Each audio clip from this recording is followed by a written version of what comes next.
आप सब्सक्राइब करें हमारे इस चैनल को। सब्सक्राइब करने के बाद बेल आइकन को दबा लें ताकि आने वाली वीडियो में जितनी भी नोटिफिकेशन हो वीडियो की सारी आपके तक पहुंच जाए। तो आपने सब्सक्राइब कर ले। Make sure subscribe the channel and press the bell icon. Hello everyone, welcome back professor of everything. तो आज हम बेसिकली जिस टॉपिक के ऊपर बात करने वाले हैं उसका नाम है कि जो आपकी डेजिटेशन है उसकी गाइडलाइंस, उसके रूल्स, उसका फॉर्मेट, किस तरीके से आपको आपकी डेजिटेशन को बनाना है। क्योंकि अगर आपने इस पर्टिकुलर फॉर्मेट, इस पर्टिकुलर गाइडलाइंस को फॉलो नहीं किया तो आपकी जो डेजिटेशन है उसको एक्सेप्ट नहीं किया जाएगा। तो अगर आपने बनाना स्टार्ट नहीं की है अभी डेजिटेशन तो बहुत अच्छी बात है। अगर कर दी है तो उसमें आपको चेंजेस करने पड़ेंगे। क्योंकि इस फॉर्मेट के अकॉर्डिंग ही आपकी जो डेजिटेशन है वो होगी। देखिए, तो सबसे पहले क्या लिखा है, गुरुकाशी यूनिवर्सिटी की जो अनेक्जर 8 है जिसमें उन्होंने ये मेंशन किया हुआ है कि जो पोस्ट ग्रेजुएशन है उसके लिए क्या क्या गाइडलाइंस है डेजिटेशन को फ्रेम करने की। देखो लिखा कि guidelines for preparing of dissertation for post graduate program 2023 और 2024 सेशन के लिए जो गाइडलाइंस इन्होंने बनाई है। तो सबसे पहले आप एक बार इसको देख ले। आई होप कि आपके जो गाइड हैं, जो आपके सुपरवाइजर अलॉट किए हुए हैं, उन्होंने जो पर्टिकुलर शीट आपके साथ शेयर की होगी। क्योंकि आपकी जो डेजिटेशन है इसके अकॉर्डिंग ही बनेगी। देखिए, यूनिवर्सिटी का सारा इसमें लिखा हुआ, लोगो लगा हुआ है और एक्रीडेशन भी इसमें लिखी हुई है, नैक ग्रेड A++। तो ये एनेक्सर 8 में है। अगर आपके साथ नहीं है तो आप इसको एक बार फिर से अच्छे से देख लें। तो स्टार्टिंग में ही क्या लिखा हुआ देखिए, फर्स्ट पॉइंट क्या है, the dissertation must represent coherent body of the original work. मतलब कॉपी पेस्ट नहीं होनी चाहिए। आपकी जो आप काम करोगे, जो रिसर्च करोगे, जो डेजिटेशन बनाओगे, वो ओरिजिनल काम होना चाहिए आपका। It must display the scholarly approach and through knowledge of the subject.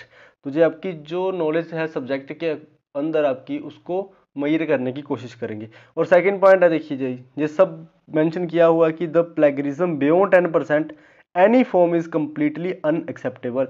तो आपका जो भी आप फाइल बनाओगे, जो डेजिटेशन बनाओगे, लाइब्रेरी में चेक होने के लिए जाएगा, उसका प्लेगरिज्म अगर 10% से ज़्यादा आ गया तो आपकी जो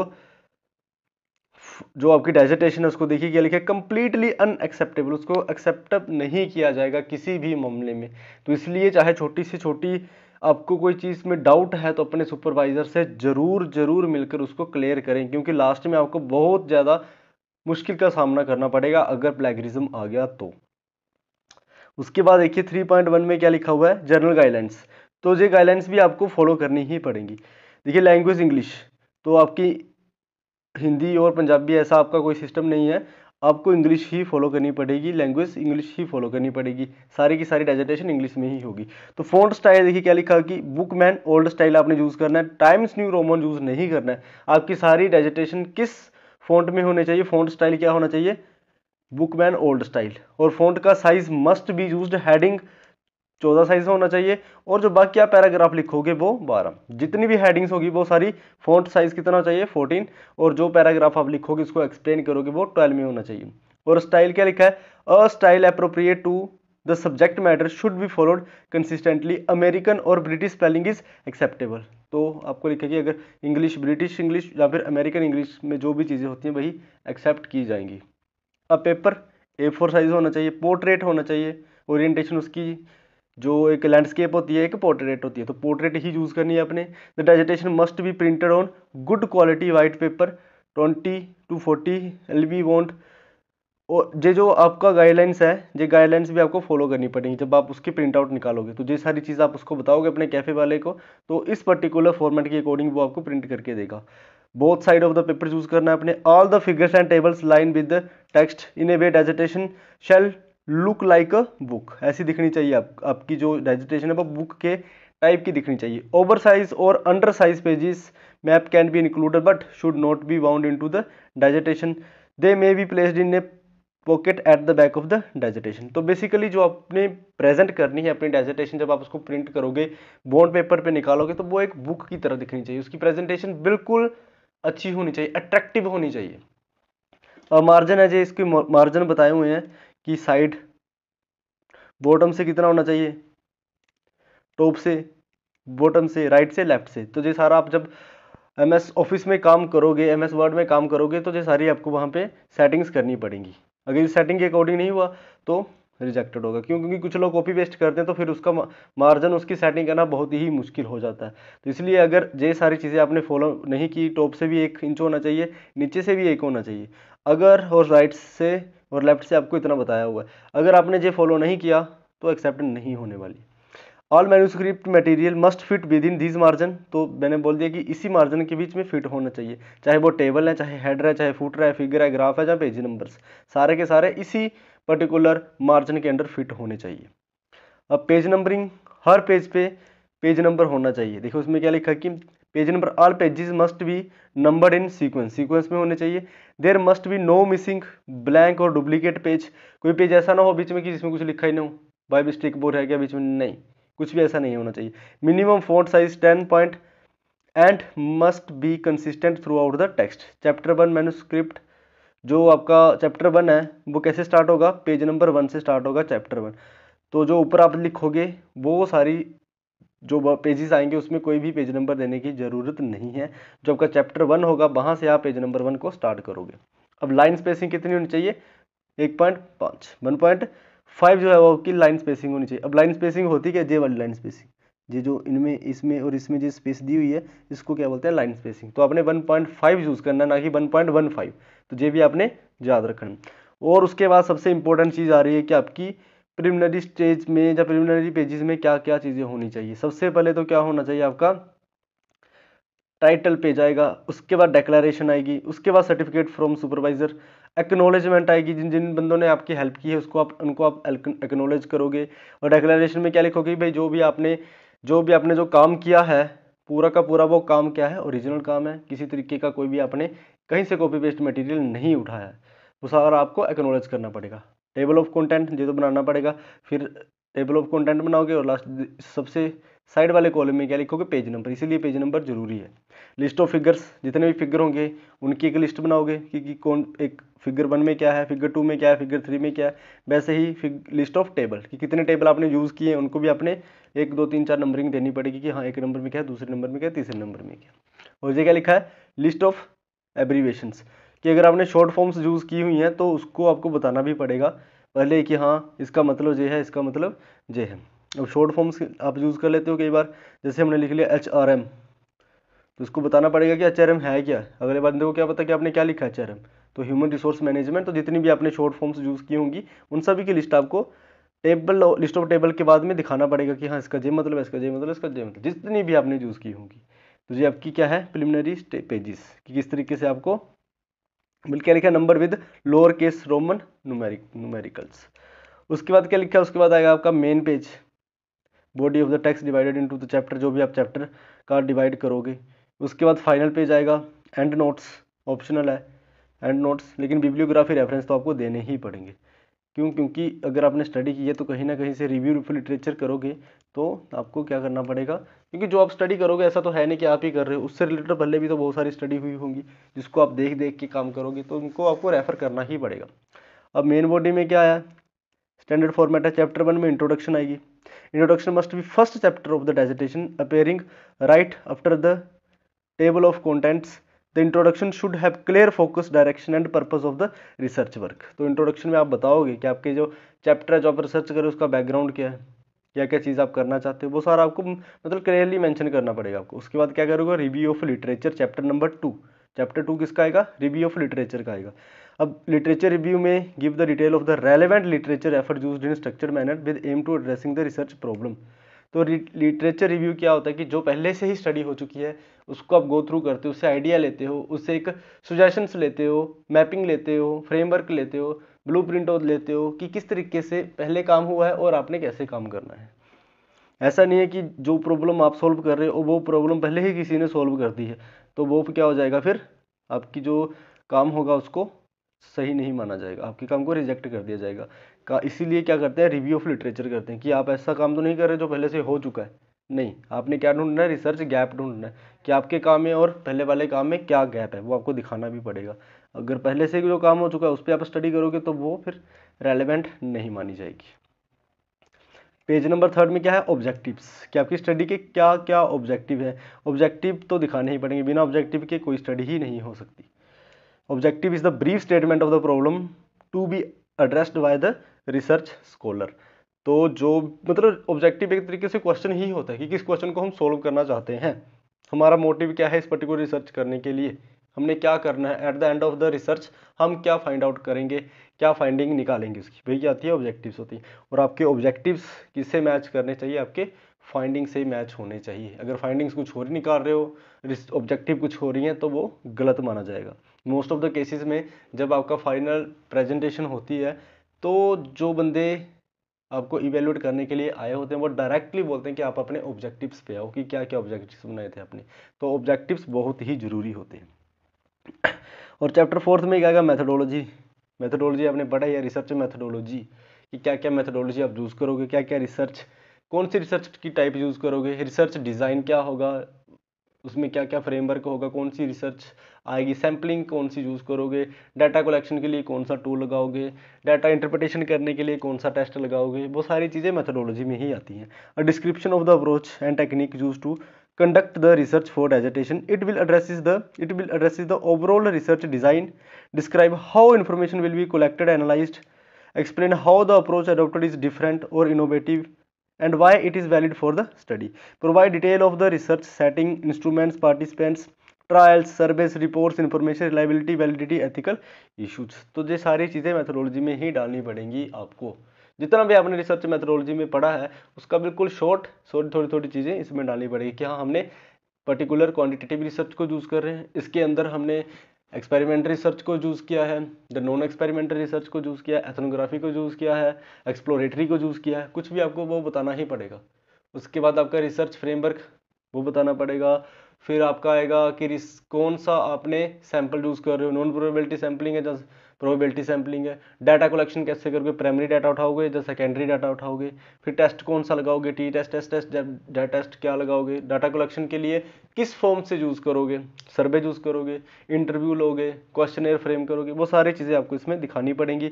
और नंबर ऑफ द रिस्पोंडेंट्स कितने आपके, जो सैंपल साइज क्या है वो भी दिखाना पड़ेगा आपको, और एरिया ऑफ द स्टडी क्या है वो भी सारा का सारा मेथोडोलॉजी में ही आता है। जो होगा चौथा चैप्टर। और 5वें चैप्टर में क्या निकालोगे, फाइंडिंग्स। जो आप स्टडी करोगे, जब इंटरप्रिटेशन करोगे डेटा की, फिर क्या आपने रिजल्ट निकाला है वो सारा किस में दिखाओगे, आप फाइंडिंग्स में दिखाओगे कि हाँ जी फाइंडिंग्स निकली। और फाइंडिंग्स किससे रिलेटेड होनी चाहिए, आपके ऑब्जेक्टिव से। और factual report of the result obtained by the research through the data and the means use to analyse the same which should be unique to each dissertation and conclude the overall research carried one. तो जितना भी आपने 6 महीने में study किया है उसका last में क्या कंक्लूजन निकले, कंक्लूजन तो नहीं बोलते, कंक्लूजन तो एक अलग चीज़ है कि फाइंडिंग्स, कि आपने क्या क्या फाइंडिंग किया, अलग अलग जो डेटा आपने कलेक्ट किया उसके अकॉर्डिंग आपकी फाइंडिंग्स आएंगी। और ये चीज़ याद रखना कि दो स्टूडेंट्स की जो रिसर्च है वो सेम नहीं होनी चाहिए, दोनों की डिसर्टेशन फ़र्क होना चाहिए। किसी भी एक या दूसरे, ऐसा नहीं कि आप बोल रहे कि हाँ मैंने इस पर्टिकुलर जगह से रिसर्च किया है तो हमारा सब कुछ सेम है, सेम नहीं होता, कुछ टॉपिक अलग, सब कुछ अलग होना चाहिए आपका। अगर सेम हो गया तो वो डुप्लीकेसी में आ जाएगा, उस केस में भी आपकी दोनों की जो स्टडी है, जो रिसर्च है, वो डिसमिस कर दी जाएगी। और चैप्टर 6 में क्या आ गया हमारे पास, discussion and conclusion. Discussion and conclusion is the result of your research is also necessary a dissertation as is concluding your study as a whole। तो ये देखो क्या यूज किया है इन्होंने, also necessary, ये भी बहुत जरूरी होता है आपको डिस्कशन एंड कंक्लूजन करना। क्यों, क्योंकि आपको डिस्कशन में आप ये स्पेसिफाई करोगे कि आपने पूरी रिसर्च के थ्रू आउट क्या क्या काम किया है, कहाँ कहाँ से डेटा आपने इकट्ठा किया है, क्या क्या प्रॉब्लम आपको फेस करनी पड़ी थी, और क्या क्या आपको गुड रिजल्ट मिले, कहाँ क्या क्या आपने नई चीज़ यूज़ की है, टेक्नोलॉजी, ताकि आने वाले जो रिसर्च करेंगे इस पर्टिकुलर चीज़ में और आपके टॉपिक से रिलेटेड होगी, जब वो आपकी इस पर्टिकुलर पैरा को पढ़ेंगे तो उनको हेल्प मिलेगी आगे। तो इसीलिए डिस्कशन और कंक्लूजन बहुत जरूरी होता है। This material is sometimes presented under 2 heads with the discussion coming first and followed by the conclusion. तो कई बार इसको हम अलग अलग पैराग्राफ में यूज कर लेते हैं, डिस्कशन का अलग कर देते हैं और कंक्लूजन का अलग कर देते हैं, लेकिन डिस्कशन पहले आएगा और कंक्लूजन बाद में आएगा। The discussion and conclusion chapter of a dissertation generally provides a brief summary of the result and analysis। तो जो एक समरी होती है, जो भी आपने एनालिसिस किया है, जो भी डाटा कलेक्शन किया है, डाटा इंटरप्रिटेशन किया है, वो सारी चीज़ें किसी में आएंगी, चैप्टर नंबर 6 में आएंगी। और लास्ट में आपको फिर उसके बाद क्या देने पड़ते हैं, रेफरेंसेस। तो जो नीचे ऐसी कुछ चीज़ें हैं जो आपके काम के लिए नहीं है, लेकिन आपने फिर भी इसको एक बार पढ़ लेना। जैसे कॉपीराइट परमिशन में क्या लिखा है देखो, where dissertation include copyrighted material that is publications copyright permissions letter should be included as separately appendix, reprinted may be included in the appendix and may be included in the appendices provided copyright permission and obtain। तो अगर आपने किसी का भी data use किया है जो copyright के अंडर आता है तो उसका सर्टिफिकेट, उसकी परमिशन लेटर आपको लगाना पड़ेगा। इसीलिए मैं बोल रहा हूँ कि जो काम है आपका वो ओरिजिनल होना चाहिए। अगर आप बोलोगे कि चैट जीपीटी से हम जनरेट कर लेंगे तो वो भी एआई डिटेक्शन के अंदर पकड़ा जा सकता है क्या, आजकल पकड़ लेते हैं कि हाँ जी एआई से मटेरियल आपने जनरेट किया हुआ। और जो आपकी वो होंगे रेफरेंसेस होंगे वो एमएलए स्टाइल में होंगे। देखो इसमें क्या लिखा है कि जे लाइन पढ़ना भी बहुत जरूरी है। References style, references list, all cited references must be listed at the end of the dissertation, last में आएंगे। The dissertation must contain complete reference list of bibliography citing all the literature and other sources referred into the dissertation and appendices including websites, चाहे website से लिया हो चाहे कहीं से लिया होगा वो भी आपको रेफरेंस में दिखाना पड़ेगा। Format and placement of the reference citation should be consistent throughout the dissertation and also conform to a scholarly, then format of the references for languages and arts program will be MLA and others for the APA style। तो ये दो style हैं तो आपको ये follow करने पड़ेंगे। जैसे आप MLA स्टाइल को यूज़ कर सकते हैं, जैसे हमारा जो कोर्सेज हैं ये सोशल साइंस के अंदर ही यूज़ किए जाते हैं, ह्यूमैनिटी के अंदर ही यूज़ किए जाते हैं, तो हम MLA स्टाइल को आप यूज़ कर सकते हो। तो ये बेसिक सी नॉलेज थी आपके लिए कि जब आप डिसर्टेशन को बनाना स्टार्ट करें, काम करना स्टार्ट करें, तो ये पर्टिकुलर पॉइंट्स जो हैं वो अपने ध्यान में रखें। क्योंकि ऐसा ना हो कि लास्ट में आप जब सेमेस्टर आपका वाइवा होगा तो वाइवा में ये सारी चीज़ें लेके आ जाएंगे और आप क्या बोलेंगे कि हाँ हमें तो पता ही नहीं था। तो अगर पता नहीं था तो इसीलिए ये वीडियो के माध्यम से मैं आपको बताने की कोशिश कर रहा हूँ, क्योंकि पिछली बार भी बहुत सारी प्रॉब्लम क्रिएट हो गई थी, बहुत सारे स्टूडेंट्स की रीपेयर आ गई थी सिर्फ इसी की वजह से। तो मेक श्योर कि ये पूरी की पूरी गाइडलाइंस आपने फॉलो करनी है, इस गाइडलाइन के अकॉर्डिंग ही आपकी डिसर्टेशन होनी चाहिए। और लास्ट में मैं आपको बता दूं कि आपकी जो फाइल होगी वो किस तरीके से बनेगी। एक तो जो हार्ड बाइंडिंग होती है। अच्छा, उससे पहले मैं आपको बताता हूँ कि जो आपका प्रेजेंटेशन होगा, फाइनल प्रेजेंटेशन, तो कौन कौन से बंदे आपको मिलेंगे वहाँ पर इवैल्यूएशन कमेटी में। सबसे पहले तो concern deans of the faculty, जो भी हमारे डीन सर होंगे वो क्या होंगे, चेयरमैन होंगे कमेटी के, वो तो होंगे डिसर्टेशन पैनल में structure. HOD sir member, external expert आएगा, एसोसिएट प्रोफेसर या असिस्टेंट प्रोफेसर, वो एक्सटर्नल। एक बंदा आईक्यूएसी मेंबर होगा जो उसका मेंबर होगा, और सुपरवाइजर ऑफ द कैंडिडेट जो आपकी गाइड्स हैं, एक वो बंदा होगा, एक आईक्यूएसी से आएगा, एक एक्सटर्नल एक्सपर्ट होगा जो आपके मुंह पे क्वेश्चन भिगो के मारेगा। उसके बाद एचओडी और जो हमारे dean of the concern faculty होंगे वो क्या होंगे, चेयरमैन होते हैं। In which faculty dean is not available then HOD will be the chairman. तो ये सारे बंदे आपके प्रेजेंटेशन के दिन वहाँ पर मौजूद होंगे, आपसे क्वेश्चंस करेंगे। तो मेक श्योर कि पढ़ के आना, जो प्रेजेंटेशन होगी वो भी बिल्कुल साफ होनी चाहिए, एक्यूरेट होनी चाहिए, क्लियर होनी चाहिए। ऐसा वर्ड कोई भी यूज़ नहीं करना है आपने अपनी प्रेजेंटेशन में जो आपको पता ही ना हो जिसके बारे में। तो ये आपने एक चीज़ केयरफुली अपने प्रेजेंटेशन पीपीटी भी केयरफुल बनानी है। और आपकी जो प्रिंटेड होगी वो कैसे होगी, proposed colours for hard binding of PG presentation. तो हमारा कॉलेज है वो नीचे शायद, हमारा कॉलेज कहाँ पे है, faculty of management and commerce. तो फैकल्टी ऑफ मैनेजमेंट कॉमर्स को स्काई ब्लू फाइल हो आपकी होनी चाहिए। तो ये आपने एक बार अपने गाइड से भी कंफर्म कर लेना कि इसके अंदर भी पॉइंट्स होते हैं कि कौन कौन से पॉइंट्स आपने फॉलो करने हैं स्काई ब्लू कलर में। तो ये सारी इन्फॉर्मेशन थी A to Z डिसर्टेशन के रिगार्डिंग। तो आई होप कि आपको ये सारी की सारी नेसेसरी रिक्वायर्ड इन्फॉर्मेशन जो है वो मिल गई होगी। फिर भी कुछ भी आपके मन में डाउट होगा तो कमेंट करके पूछे, मैं उसको भी सॉर्ट आउट करने की कोशिश करूंगा। लेकिन ये सारी चीज़ें आपने अपनी फाइल में ऐड करनी है तो करनी है, ये रूल्स आपने फॉलो करने हैं तो करने ही हैं। प्लेगरिज्म 10% से कम होना ही चाहिए, अगर 10% से ज़्यादा होगा तो आपकी फाइल किसी भी केस में एक्सेप्ट नहीं होगी। कॉपी पेस्ट करोगे तो ये settings top bottom right left की सेटिंग प्रॉपर नहीं होने वाली, किसी भी कंडीशन में नहीं होने वाली है। फिर आप अपने कैफ़े वाले को एक्स्ट्रा पैसा दोगे, वो आपकी इच्छा है, जैसे मर्जी कर सकते हैं आप। और जो प्रिलिमिनरी पेजेस, ये सारे पेजेस होंगे, उसके पेज इन पर्टिकुलर चीज़ों के बाद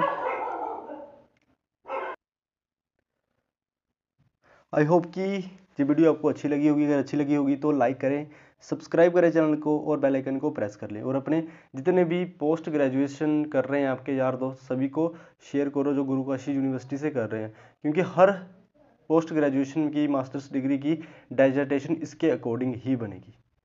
तो आज के लिए सिर्फ इतना ही, मिलते हैं एक नए दिन के साथ नई वीडियो में, तब तक के लिए जय हिंद।